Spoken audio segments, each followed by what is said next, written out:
I've made 2 videos on Stormblood talking about the good and the bad of the expansion, but one thing I didn't do was explain the importance of the expansion regardless of how you feel about the story, with it setting up things that will be expanded upon in Shadowbringers Endwalker and beyond, starting with the world of the Source itself. For the majority of A Realm Reborn and Heavensward, the story is centered on the continent of Eorzea, to the point where I forgot that there were nations other than Gridania, Limsa Loomsa, Thanalan, and Ishgard, with small mentions of other nations like Ala Mhigo staying in the background, looking like that they were only going to stay as exposition to flesh out the world, to the point where it feels like we're never going to get there. But soon we arrive at Stormblood, getting 2 of the nations that have been waiting in the background since A Realm Reborn moving to center stage, giving us a new perspective to look at the story from, because now when we hear mentions of new areas, we begin speculating or theorizing about how we'll be able to get there or when we'll be able to explore these nations in a bigger format, such as the southern part of Ulthrod, which is where the Return to Ivalice raids and the Southern Bolgian Front storyline takes place. And by Stormblood introducing this continent that has these stories taking place on its land,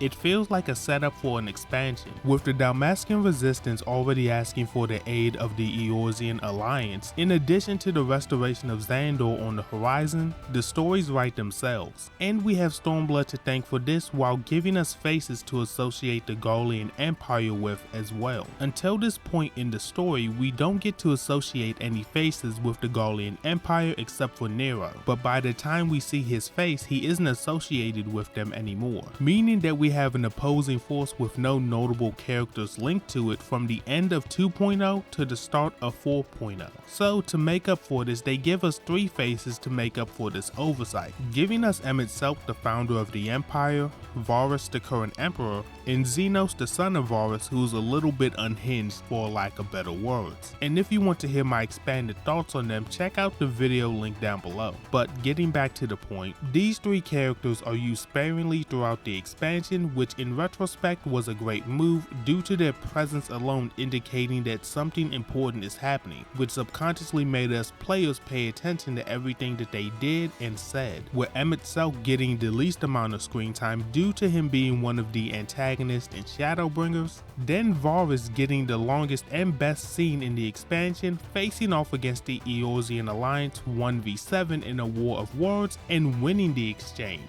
because of his fate in Death Unto Dawn, giving him one iconic moment before he bows out of the series. But the most interesting of all is Xenos, with him literally cutting himself out of the story when it seems like his character arc is actually going somewhere, leaving many people including myself unsatisfied, only for him to be thrusted back into the spotlight for the final chapter of the Hydaelyn and Zodiark saga, allowing us to see our best friend get the ending that he truly deserves. I'm not saying that you have to enjoy Stormblood all of a sudden. Personally, I still feel like it's a mixed bag of ideas, but at least acknowledge the importance of Stormblood and for what it gave us and what will spawn from it. But you know what else is important? You, for making it to the end of this video. And if you want to see more videos like this one about gaming and anime, like, comment, and subscribe with notifications turned on. But with that being said, it's been Skips and I'm out.